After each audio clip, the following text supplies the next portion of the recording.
was known simply as the Babushka Lady. I had President Kennedy right in my zoom lens. You know, I could see Connally anytime. He's a Texan, right? Appreciate him, love him, he's great, but I wanted to see the president. In the carnival atmosphere surrounding the motorcade, there was no indication of the danger lurking seconds away in Dealey Plaza. When I first heard a noise, I was not aware that that was a shot being fired, and maybe perhaps that's why I continued to film, because I thought it was a backfire or a firecracker. I mean, I wasn't used to being around guns. I did not realize that those were shots until I saw in the frame of my camera President Kennedy's head come off, the back of his head. Then I realized that that was a shot. I don't know how many I heard. I know where I thought the shots came from. Was the picket fence area in that, around that large tree somewhere on the other side of those steps, but in the picket fence area. There was a figure there and there was smoke there. I will always believe that the man that shot President Kennedy was standing somewhere in the picket fence area. After the assassination, Beverly was contacted at work by FBI agents who took her undeveloped film and promised to return it within 10 days. She has not seen it since. From the position that I was filming, I had the best shot of the assassination, and probably the only one that had a real good shot of the grassy knoll. And probably would be a lot of unanswered questions answered if my film could be found.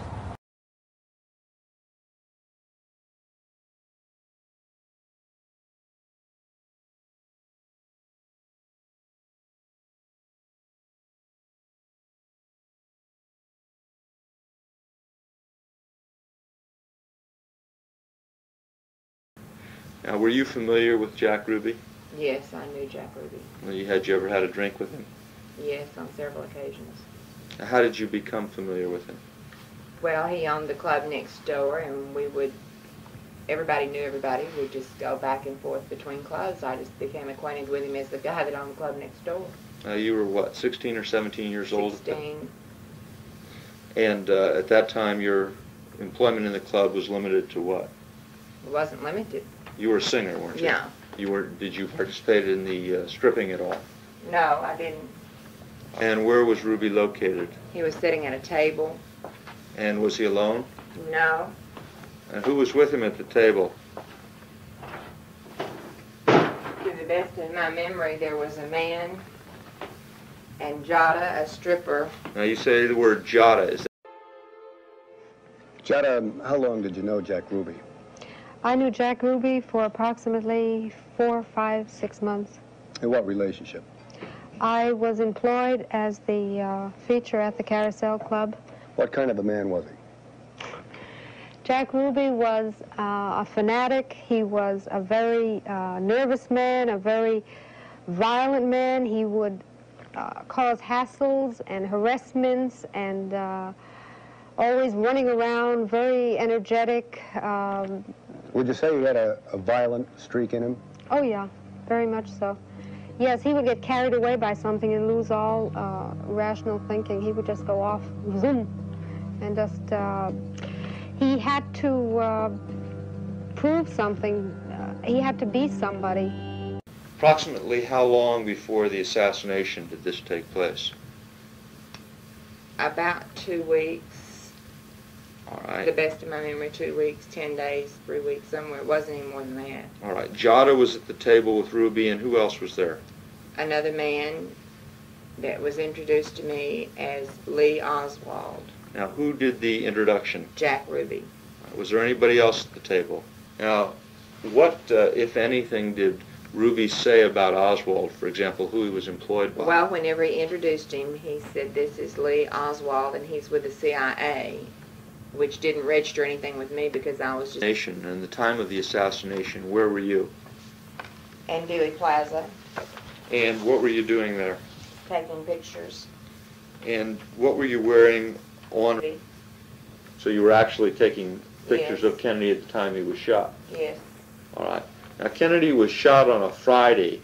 Can you tell us what happened to the film and the camera?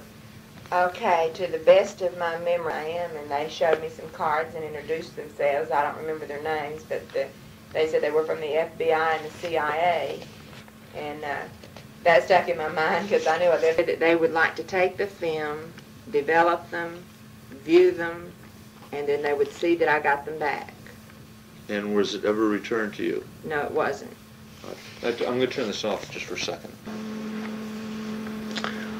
All right, it is now 1:39 in the afternoon on Saturday, March 12th, 1977. It's at this time I'm going to terminate the interview unless there is anything else that you would like to add by way of clarification. No, it's all correct. All right, thank you very much.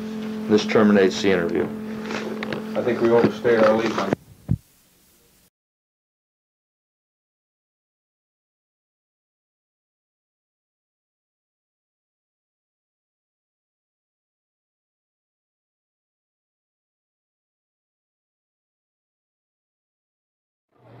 There is Lee Oswald. He's been shot. He's been shot. Lee Oswald has been shot.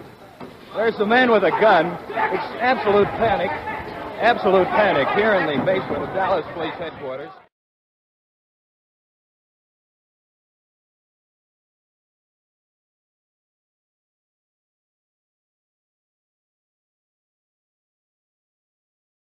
Jack, what do you think about the hearing? I want to correct what I stated before. He was vice president. Remember I said he was vice president?